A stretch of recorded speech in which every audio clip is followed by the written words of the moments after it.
মই অসমত এই দুদিন নাই এটা অডিঅ' মোৰ নাম সংযোজন কৰি কাৰোবাৰ কথোপকথন ভাইৰেল হৈ আছে।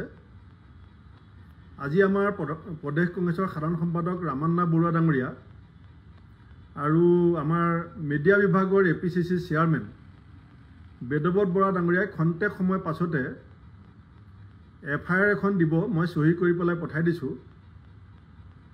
আৰু মই ৰাতিপুৱা আমাৰ মাননীয় চিটি কমিশনাৰ মহন্ত ডাঙৰীয়াৰ সৈতেও কথা পাতিছোঁ। যোনে এই কামত জড়িত মোৰ নামত দুগৰাকী ব্যক্তিৰ কথোপকথন, দুইগৰাকী ব্যক্তিৰ ওপৰত পুলিচে যি ব্যৱস্থা ল'ব মই সম্পূৰ্ণ সহযোগ কৰিম। আৰু এতিয়া AI যুগ, আৰ্টিফিচিয়েল ইণ্টেলিজেন্সৰ যুগ, গতিকে এইটো সঁচা নে মিছা মই নাজানো, কিন্তু এই বিষয়বিলাকৰ লগত কোনোদিনেই জড়িত হোৱাৰ কোনো প্ৰশ্ন নাহে। গতিকে পুলিচে যাতে এই কথোপকথনত জড়িত ব্যক্তি দুজনক বিচাৰি উলিয়ায় আৰু সঁচি যিটো কথা সেইটো প্ৰমাণ কৰক।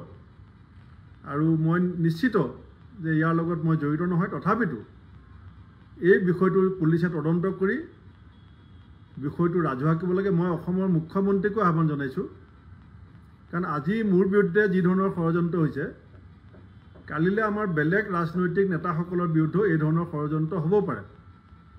গতিকে অসমত যাতে এই ধৰণৰ এই অডিঅ' ভাইৰেল কৰি এটা মিছাকৈ এটা বিতৰ্কত এজন নেতাক সাঙুৰিবৰ কাৰণে কোনো সাহস কৰিব নোৱাৰে, তাৰ কাৰণে এই ভিডিঅ'টোৰ ক্ষেত্ৰত কঠোৰতম ব্যৱস্থা, দোষীক বিচাৰি, দোষী যোনেই হওক, দোষীক বিচাৰি শাস্তি দিবৰ কাৰণে মই মুখ্যমন্ত্ৰী ডাঙৰীয়াকো আহ্বান জনাইছোঁ।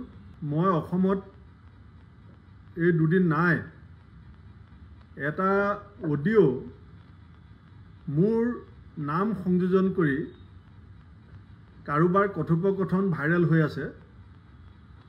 আজি আমাৰ প্ৰদেশ কংগ্ৰেছৰ সাধাৰণ সম্পাদক ৰামান্না বৰুৱা ডাঙৰীয়া আৰু আমাৰ মিডিয়া বিভাগৰ APCC চেয়াৰমেন বেদৱত বৰা ডাঙৰীয়াই খন্তেক সময় পাছতে FIR এখন দিব, মই চহী কৰি পেলাই পঠাই দিছোঁ।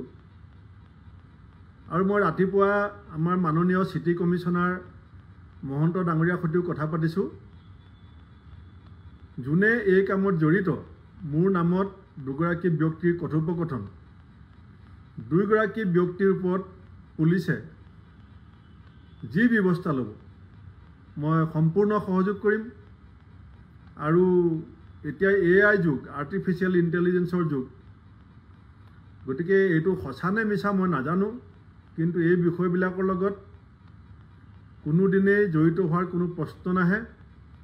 গতিকে পুলিচে যাতে এই কথোপকথনত জড়িত ব্যক্তি দুজনক বিচাৰি উলিয়ায় আৰু সঁচি যিটো কথা সেইটো প্ৰমাণ কৰক। আৰু মই নিশ্চিত যে ইয়াৰ লগত মই জড়িত নহয়, তথাপিতো এই বিষয়টো পুলিচে তদন্ত কৰি বিষয়টো ৰাজহুৱা কৰিব লাগে। মই অসমৰ মুখ্যমন্ত্ৰীকো আহ্বান জনাইছোঁ, কাৰণ আজি মোৰ বিৰুদ্ধে যি ধৰণৰ ষড়যন্ত্ৰ হৈছে, কালিলৈ আমাৰ বেলেগ ৰাজনৈতিক নেতাসকলৰ বিৰুদ্ধেও এই ধৰণৰ ষড়যন্ত্ৰ হ'ব পাৰে।